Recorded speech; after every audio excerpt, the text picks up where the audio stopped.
Magandang hapon sa inyo lahat. Ito po si Herbert Curia, ang author, promoter ng Bible Lights Promotions. Kakibat ang ating pananalig sa ating banal na Panginoon Diyos, banal na Panginoon Kristo at gabay ng kaliwanagan ni Banal Santa Maria, ay ating po ay binabahagi sa inyo sa linggong ito, ang mensahe ng ating banal na Panginoon Diyos. Ang tema ng mensahe ng ating banal na Panginoon Diyos ay ang mensahe ng Panginoong Hesukristo sa simbahan. Yan.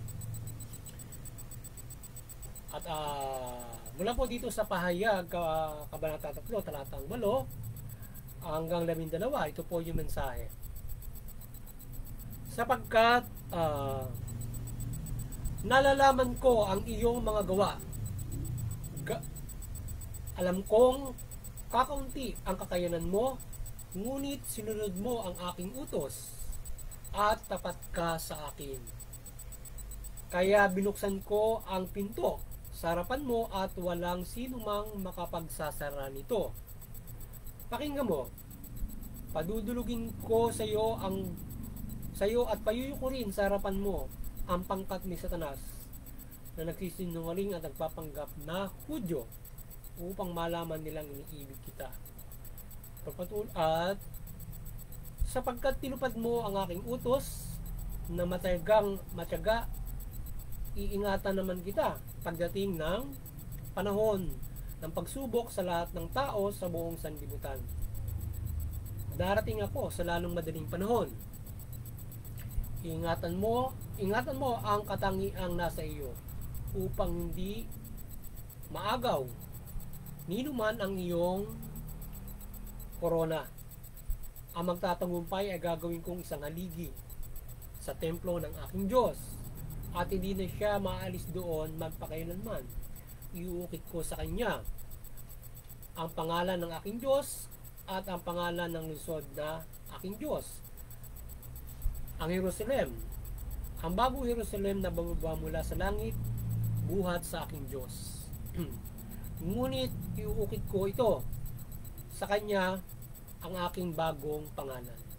Papatuloy po natin sa pahayag pa rin, Kabanata 2, talatang 2 hanggang 7. Ito po ang mensahe. Nalalaman ko ang mga ginawa mo, ang iyong pagpapagal at pagtitiyaga. Alam kong namumuhi ka sa masasama.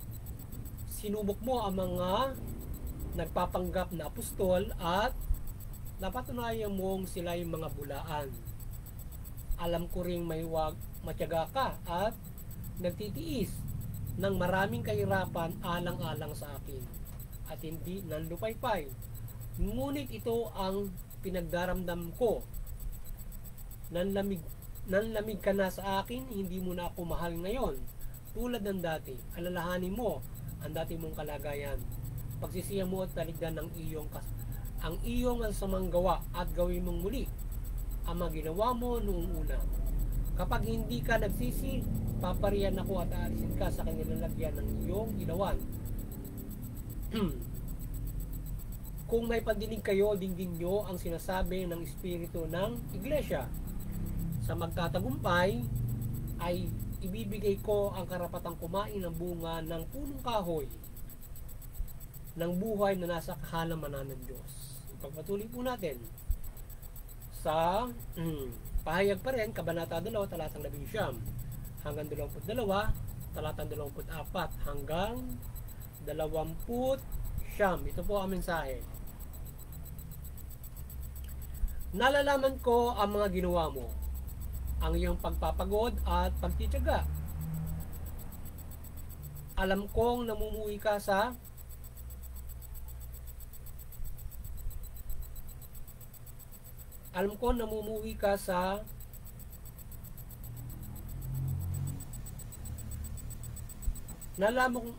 nalalaman ko ang gawa mo, ang iyong pag-ibig, katapatan, paglilingkod at pagtitiyaga. Nalalaman kong higit kaysa noong una ang ginawa mo ngayon. Ngunit ito ang masasabi ko laban sa iyo. Pinayagan mo si Jezebel, ang babaeng nagpapanggap na sugo ng Diyos. Nilinglang niya ang aking mga lingkod ibinulid sa kahalayan, at inudyo kang kumain ng pagkain inihandog sa Diyos-Diyosan. Binigyan ko siya ng sapat na panahon upang pagsisihan at taligdan ang mahalay na pamumuhay. Ngunit ayaw siyang magbago. Pakinggan mo, mararatay siya sa higaan, pati ang mga nakiapit sa kanya. Magdarana sila ng matinding kahirapan, kundi nila pagsisisihan ng kasama ang kanilang ginawa sa piling niya. Ngunit ang ibang mga taga-Tiyatira na hindi nakinig sa masamang turo ni Jezebel at natuto ng tinatawag na malalim na lihim ni Satanas, ay hindi ko bibigyan ng pasanin. Sa magtatagumpay at tutupad ng kalooban ko hanggang wakas, bibigay ko ang pamamahalang gayang tinanggap ko sa aking Ama, ang pamamahala sa mga bansa. Mamamahala siya sa pamamagitan ng kamay na bakal at dudurugin niya ang mga bansa gaya ng pagdurog sa mga palayo. Bibigyan ko rin siya ng tala sa umaga. Kung may pandinig kayo, dinggin nyo ang sinasabi ng Espiritu sa mga iglesia. Ito po ang mensahe at salita ng ating banal na Panginoon Diyos. Ating pong pasalamatan ng ating banal na Panginoon Diyos, banal na Panginoon sa Kristo at Espiritu sa pag-ibig ng ating banal na Santa Maria. Yan. Ngayon po ay pasalamatan natin ng ating banal na Panginoon Diyos, banal na Panginoon sa Kristo at hindi na ang banal na Santa Maria. Maraming salamat po, banal na Panginoon Diyos, Panginoon sa Kristo at banal na Santa Maria. Ngayon naman ay paliliwanag ko sa inyo ang mga mensaheng ito mula sa tema na ang mensahe ng Panginoong Jesucristo at ang Panginoon Diyos sa mga simbahan. Yan. Itong mensahe niyang ito na ginawa niyang mensahe niya, ito yung mensahe rin sa lahat ng simbahan, mula doon sa simbahan sa Asia, mula doon sa sinasabi ng bayan. Ito yung sinasabi ng banal na Panginoon Diyos dito, na nais niya na tayong lahat ay mula dito sa mga mensahe ito na tayo ay maging matatag, maging matyaga tayo sa ating pananampalataya sa Kanya. Sapagkat kung tayo ay maging matatag, maging matyaga, at iiwasan natin yung mga gawang masasama at mahikayat tayo ng mga masama kagaya ng yan, mga kahalayan, iba't ibang paghikayat ng mula sa aral ng mga demonyo o paggawa ng hindi mabuti o paglihis sa mabuting balita at gabay ng ating banal na Panginoon Diyos, ay tayo ay kanyang maaaring mabulid sa impyerno, o tayo ay tatanggalan niya ng hilawan, o tayo ay mamumuhay sa kadiliman at kung tayo naman ay susunod sa kalooban ng ating banal na Panginoon Diyos at magtsatsaga tayo rito sa anumang uri ng kahirapan, tayo ay kanyang sasamahan, gagabayan niya tayo, poprotektahan niya tayo hanggang sa wakas, poprotektahan niya tayo at bibigyan tayo ng pagpapala o bibigyan tayo ng kanyang sinasabing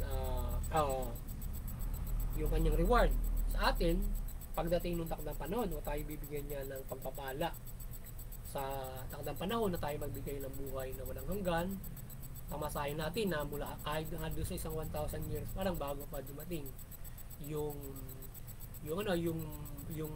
bagong Jerusalem o ganap na panghukom, tayo makakasama ng Panginoon Diyos sa kanyang paghahari upang pagharian ng buong mundo sa lahat ng mga bansa pagdating ng takdang panahon na talunin yung demonyo at yung 666 na maghahari sa buong mundo.